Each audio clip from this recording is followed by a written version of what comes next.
Hello everyone, welcome back to my channel. I am Swati and we are discussing literary theories.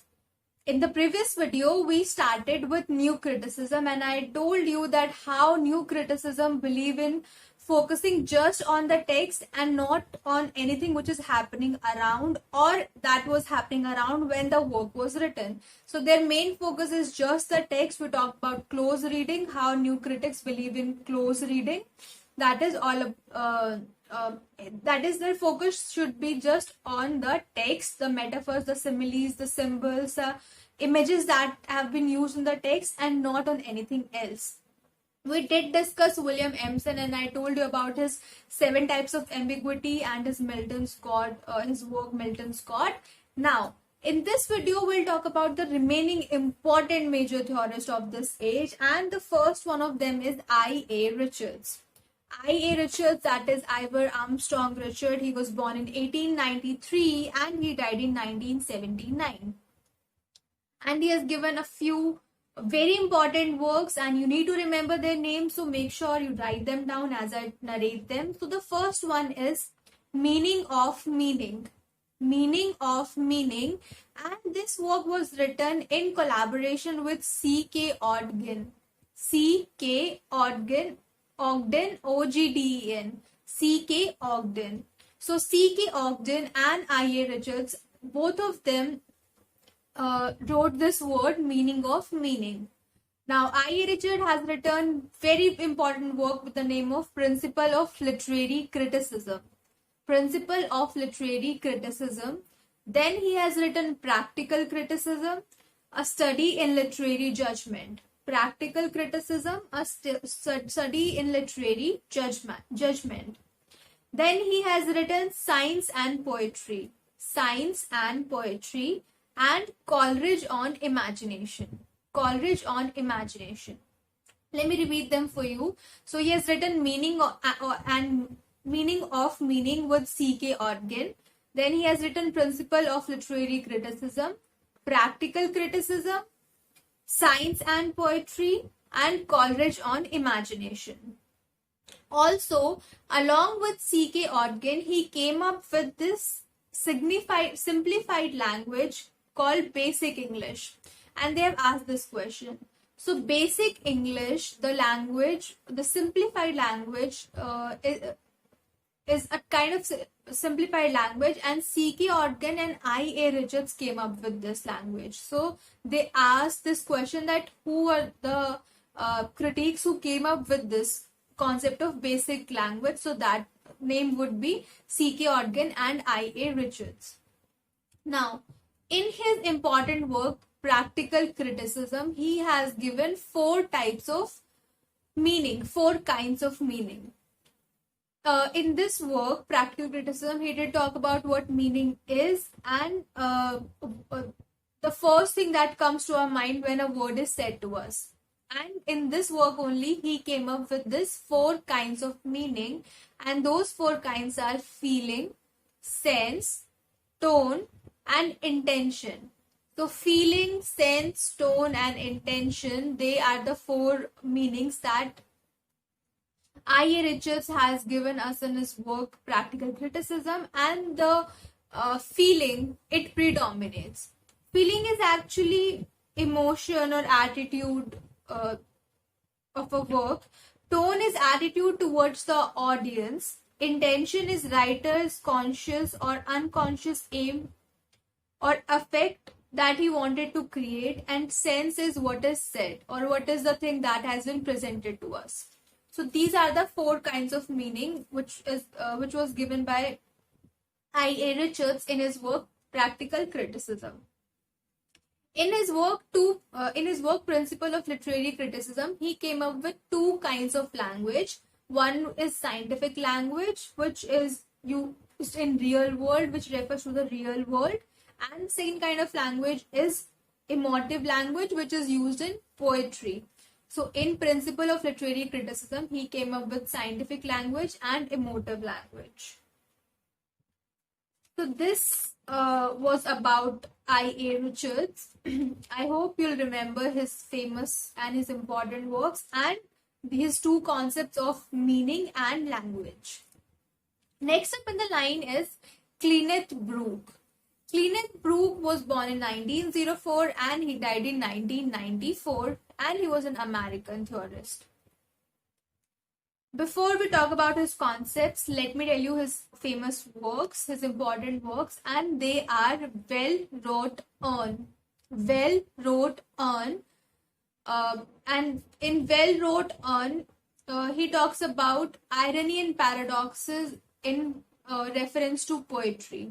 Irony and paradoxes in reference to poetry.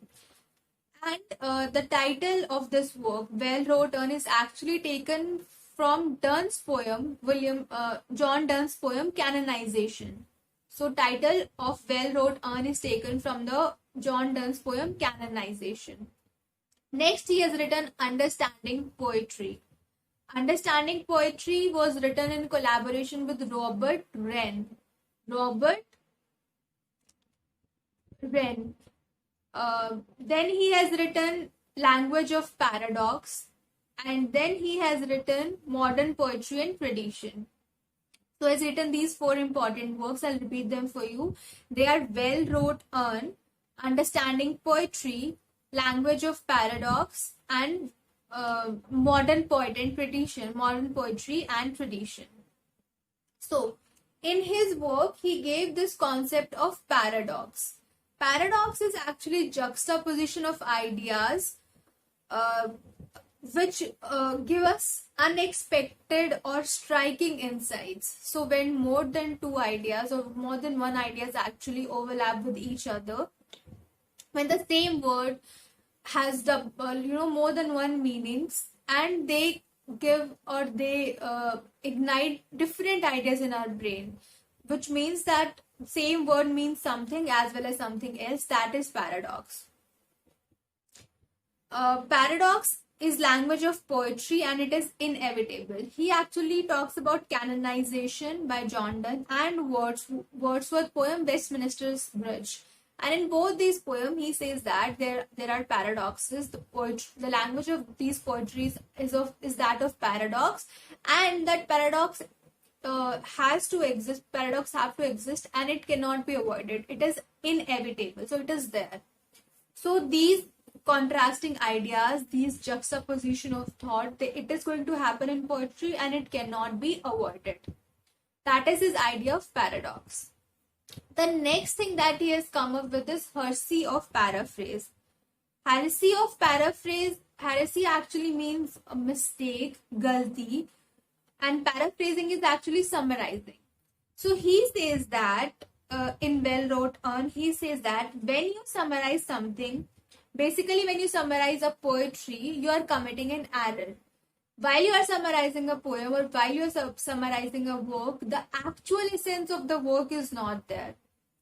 Whatever was, the